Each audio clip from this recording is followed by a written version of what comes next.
जय श्री कृष्ण। भक्ति लाइफ में आपका स्वागत है। आज से 5000 साल पहले कुरुक्षेत्र की रणभूमि में एक संवाद हुआ था। वो संवाद केवल दो लोगों के बीच नहीं था, बल्कि वो पूरी मानवता के लिए जीवन जीने की मैनुअल थी। जब अर्जुन अपनों को सामने देखकर टूट गया था, तब भगवान कृष्ण ने उसे जो उपदेश दिया वही श्रीमद् भगवद गीता है। आज हम जिस तनाव, डिप्रेशन और अनिश्चितता के दौर में जी रहे हैं, गीता का ज्ञान उसमें एक मशाल की तरह है।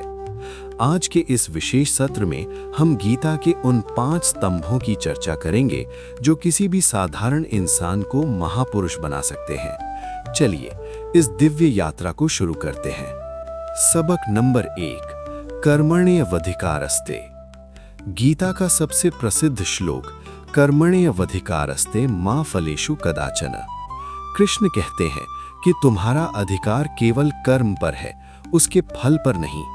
हम में से 90% लोग इसलिए दुखी हैं क्योंकि हम काम करने से पहले उसके परिणाम के बारे में सोचने लगते हैं। उदाहरण, एक क्रिकेटर अगर ये सोचे कि अगर मैं आउट हो गया तो क्या होगा, तो वो कभी अच्छी पारी नहीं खेल पाएगा। उसका ध्यान गेंद पर होना चाहिए, स्कोरबोर्ड पर नहीं। जब आप फल की चिंता छोड़कर केवल वर्तमान क्षण में अपना 100% देते हैं, तो तनाव खत्म हो जाता है और सफलता खुद ब खुद आपके पीछे आती है। सबक नंबर 2, स्थित प्रज्ञता, मानसिक संतुलन का विज्ञान।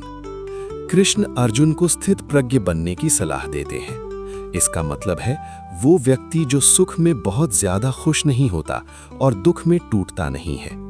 दुनिया का स्वभाव है बदलना। आज आपकी वाहवाही हो रही है, कल आपकी आलोचना होगी। अगर आप दूसरों की राय पर अपनी खुशी टिकाएंगे तो आप हमेशा दुखी रहेंगे। उपाय, अपनी आंतरिक शांति को बाहरी परिस्थितियों से अलग रखें। जैसे कमल का पत्ता कीचड़ में रहकर भी कीचड़ से अछूता रहता है, वैसे ही आप संसार में रहकर भी इसके शोर से दूर रहें। सबक नंबर 3, स्वधर्म। कृष्ण कहते हैं, श्रेयान् स्वधर्मो विगुणः परधर्मात् स्वनुष्ठितात्। यानी दूसरों की नकल करके बहुत अच्छा बनने से कहीं बेहतर है कि आप अपना खुद का छोटा काम करें जो आपके स्वभाव के अनुकूल हो। आज हम दूसरों को देखकर अपना करियर और जीवन चुनते हैं। कोई डॉक्टर बन गया तो हम भी वही करना चाहते हैं, लेकिन क्या वो आपका स्वधर्म है? सीख, अपने भीतर झांकें। आपकी योग्यता क्या है? आपका पैशन क्या है? जब आप अपने स्वभाव के अनुसार काम करते हैं तो वो काम पूजा बन जाता है और उसमें कभी थकान नहीं होती। सबक नंबर 4, इंद्रिय संयम। हमारी 5 इंद्रियां उन 5 घोड़ों की तरह हैं जो हमेशा बाहर की ओर भागते हैं। अगर लगाम ढीली हुई तो रथ जीवन खाई में गिर जाएगा। आज की डिजिटल दुनिया में हमारा ध्यान, अटेंशन सबसे ज्यादा बिखरा हुआ है। हम सोशल मीडिया और जंक फूड के गुलाम बन गए हैं। सीख, कृष्ण कहते हैं कि जो अपनी इंद्रियों को वश में कर लेता है वो दुनिया को वश में कर सकता है।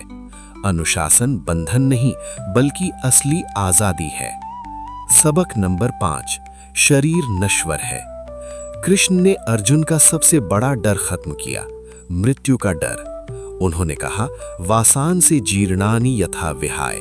जैसे हम पुराने कपड़े उतार कर नए पहनते हैं, वैसे ही आत्मा शरीर बदलती है। जीवन पर प्रभाव, जब आप ये जान लेते हैं कि आप ये शरीर नहीं बल्कि एक अमर आत्मा है, तो जीवन की छोटी छोटी मुश्किलें आपको डरा नहीं पाती। आप एक साक्षी की तरह जीवन जीना शुरू कर देते हैं। हार, जीत, अपमान और मृत्यु सब खेल लगने लगता है। निष्कर्ष, कुरुक्षेत्र आपके भीतर है।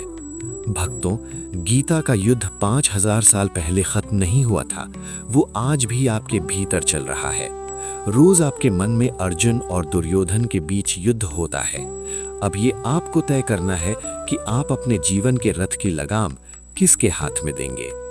अगर आप कृष्ण के इन 5 सबक को अपने जीवन में उतारते हैं तो मेरा विश्वास मानिए, आपकी हर समस्या का समाधान मिल जाएगा।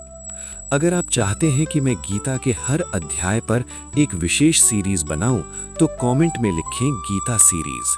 डिवोटी परिवार को सब्सक्राइब करें और इस ज्ञान की गंगा को आगे बढ़ाएं। जय श्री कृष्ण।